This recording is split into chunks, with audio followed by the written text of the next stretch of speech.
I'm going to be talking today about the importance of avatars for virtual reality, and exactly what I was just talking about, this ability to choose who you are.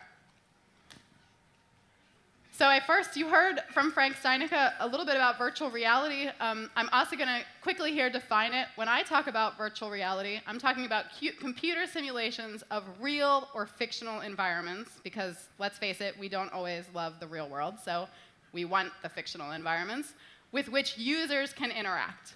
So if you're thinking about the movie The Matrix, or as we talked about, the holodeck, then that's what I'm talking about. These are virtual realities with which you can interact.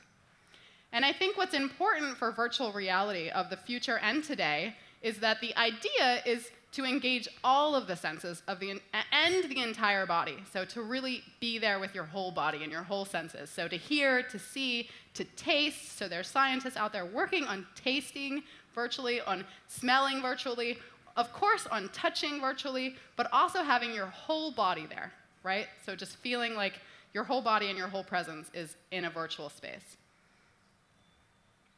So I saw all the shows of hands of people that have heard of virtual reality. Like Frank said, 5 years ago, it would have been a lot less. But how many of you have tried virtual reality? So that is so exciting. And the reason you've tried virtual reality, large numbers of you have tried virtual reality, is in large part because of this man here in the middle who was recently on Time magazine. His name is Palmer Luckey. And he started at 22. He built a company. And that company is called Oculus. This is this very HMD I have, and after this show, if there's time, I can show some of you that experience if you haven't seen it. And a few years after he started his Oculus building of an HMD that cost $300, of course, Facebook bought it for many, many millions, billions dollars.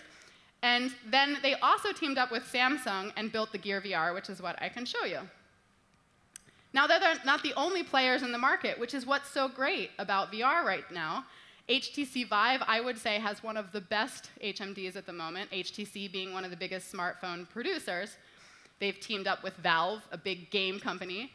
You see also another Sony PlayStation VR, previously called Project Morpheus, or known as Project Morpheus, coming out in a couple weeks, so I'm excited to see this. It's meant to target the masses, so that not 80% of you have seen VR, but everyone and everyone's grandmother has seen VR in hopefully a year from now. And of course, the Microsoft HoloLens, which does this mixed reality that Frank talked about. So, but what's all the fuss about VR? As you saw from Frank, Ivan Sutherland produced one of the first real working VR systems 50 years ago. So what's so exciting today about VR? I think there's two things. One, as a scientist who has bought virtual reality technology for the last 15 years, I can tell you that one HMD head-mounted display that didn't do very much without other technology used to cost 5 years ago at least 25,000 euros. Now it costs 300 to 1,500 euros or dollars. And you can buy it because most of the time it's just your smartphone integrated with some extra sensor technology. And so this 100 times decrease in cost for VR and other things that can be added into VR, not just displays, that work with the other senses, is what's so exciting about VR right now. But there's another thing. You think that it went down 100 times in cost, that it probably got a little worse. But it actually probably got at least 10, maybe close to 50 times better. And the reason for this is that the design and functionality of VR devices today, really in large part thanks to competitive smartphone market as well as digital games markets, have really increased the functionality of the devices we're seeing today. Now, as was told, I work actually at the Max-Planck-Institut for biological cybernetics, and there's an intelligent systems lab there, an institute there as well, so we have a lot of people working. Here is Professor Heinrich Bulthoff, who's been working on VR for over 20 years, and he built a lab that, yeah, is like the Disney World of VR. It's amazing. And inside, I just want to show you a few of our devices before I get started to the theme of avatars. Here on the left is a display where we want to surround somebody by visuals. We want them to be completely immersed in the visual sense. But in that display, Joachim Tesch stands, but he can't walk. If he walks, he'll run into the display. On the right, you see a large tracking hall where we put a treadmill which enables people to walk infinitely, for miles, for as long as they want, they can walk. They can look at virtual cities that we've built up or collected. Now, the newest and most exciting simulator that we have is a cable robot, which is built off of theater pieces. And essentially, it's a helicopter simulator. Now, this engages the whole body. The person sits in here and tries to control a helicopter simulator. And it could be anything, but the person gets to move in the space.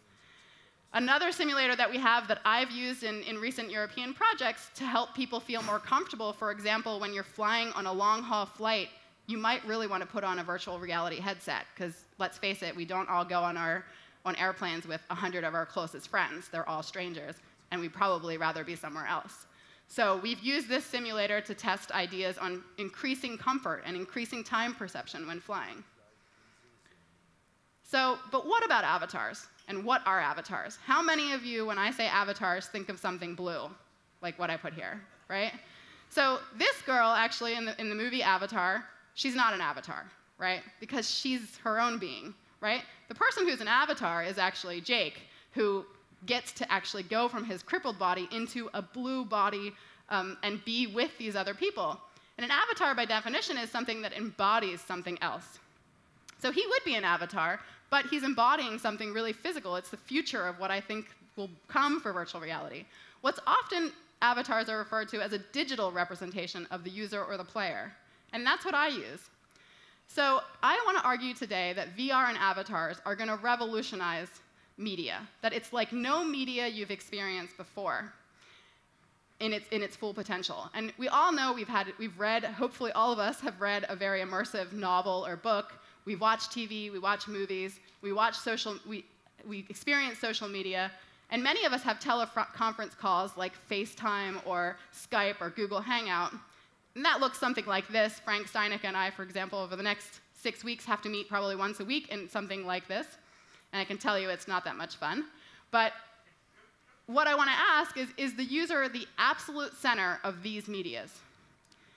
Are they surrounded by sensory information? Are they able to do all the interactions they want? And typically, the answer is no. They're really wonderful medias, but they're not immersing the whole person.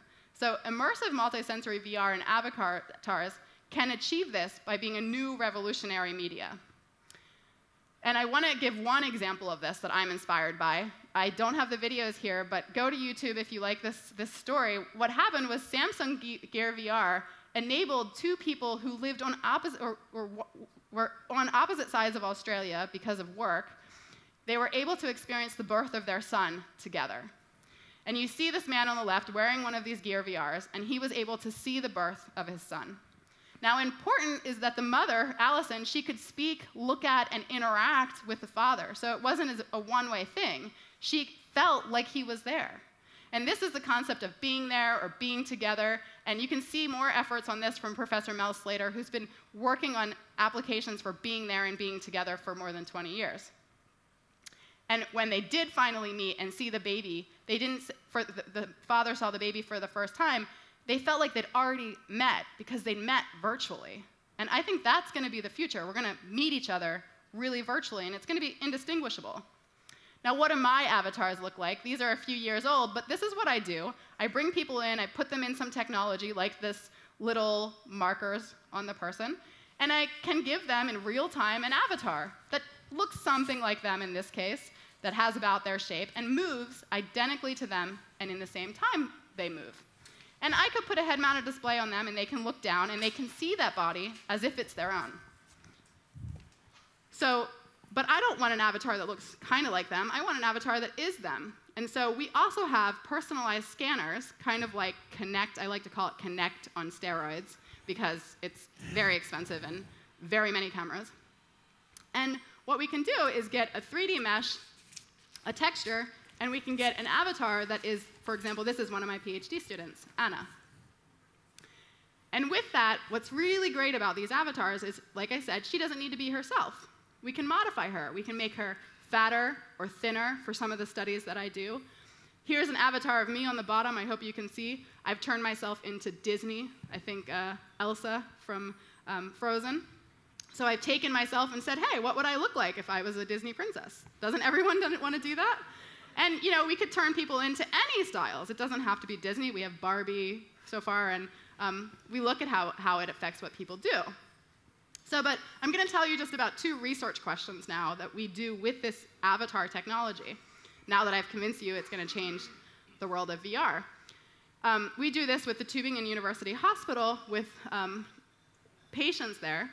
And what we want to do is we want to put people in the scenario as if they're looking in the mirror. So here's Anna again, and we put her in front of a virtual mirror such that we can control what she sees.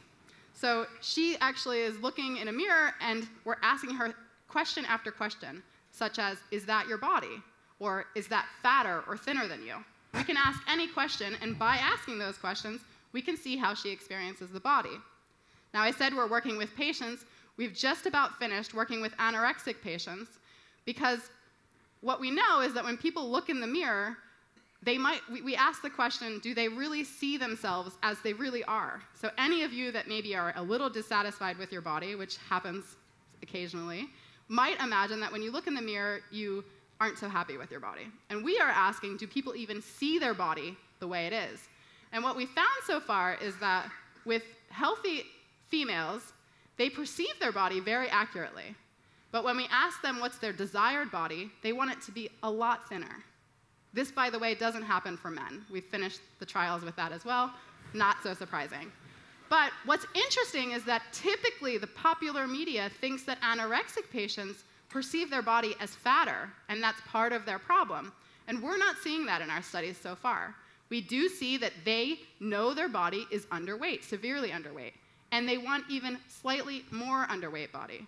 But they're no different than healthy controls, and this is helpful for helping these patients. So this technology can play a role with patient populations. But I asked the question too, does the avatar size matter for action and perception? So what does it matter if our avatar is actually exactly identical to our body, or if it's bigger or smaller? Who cares? Does it have an impact on the way we behave and see the world? And time again, our lab has shown the body size matters. How does it matter? What we've seen is that when you give people a longer arm, what I like to call a go-go gadget arm, they perceive things as if they're closer. Or if you give them a short arm, they perceive them as if they're farther, because they can't reach them, or they can reach things that normally wouldn't be able to.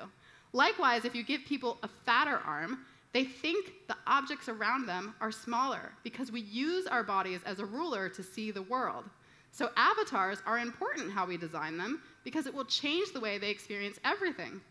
And it's not just perception, it's also action. So for example, on the theme again of weight, we took 32 girls into our lab and gave them the experience of being severely overweight, so 40 BMI, or underweight, so something like 15 BMI. And what we did was a very common paradigm based on the rubber hand illusion. Hopefully it plays. Sorry, I think it crashed. I don't know why. So how many of you know the rubber hand illusion? It started off as a party trick, something to do at the bar, and turned into some very great neuroscience. And here, let me start this. So for those of you that don't know it, essentially what is known in the literature from the rubber hand illusion is that if you stroke someone's hand at the same time that you stroke an object that looks like a hand and is in near proximity and in about the same general orientation, then people begin to think that that hand is theirs. They know it's not theirs. They see it in front of them. They know this is a fake glove hand. But they begin to act as if it's theirs. That's the concept of an avatar. And we've pulled that into VR. But here you'll see actually one part of the rubber hand illusion. She's stroking both hands. The person sees only the non-hand, the rubber hand. And when the person inflicts danger, the person reacts as if it's theirs. And that's what we see time and time again in VR as well. In particular, in this case, we do the same stroking, but this time now to the whole body, to the hand and to the leg. And now they have a thin body and a big body. And we ask the question quite simply, this is our experiment, we ask what happens to how big they think their body is after they've experienced a really thin or a really fat body. I've had this body for nearly 40 years now. If I give somebody 8 minutes in VR, why should they think they're thinner or fatter? And that tells us something about how the brain works. And indeed, what we do is we ask them to make an adjustment. How big is your body that you're experiencing right now? We also ask them many other questions, like how big is your body visually, and how big is your body physically?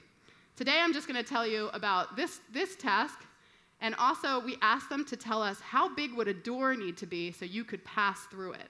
Because that's about action. It's about what would it matter if I had a bigger body or a thinner body. And by that, we just have 2 poles that approximate a door. And what I can tell you really quickly is this is their estimated over actual width. And what happens is that all of these 32 participants, if they experienced a bigger body, they said their body that they were experiencing was bigger. They felt fatter.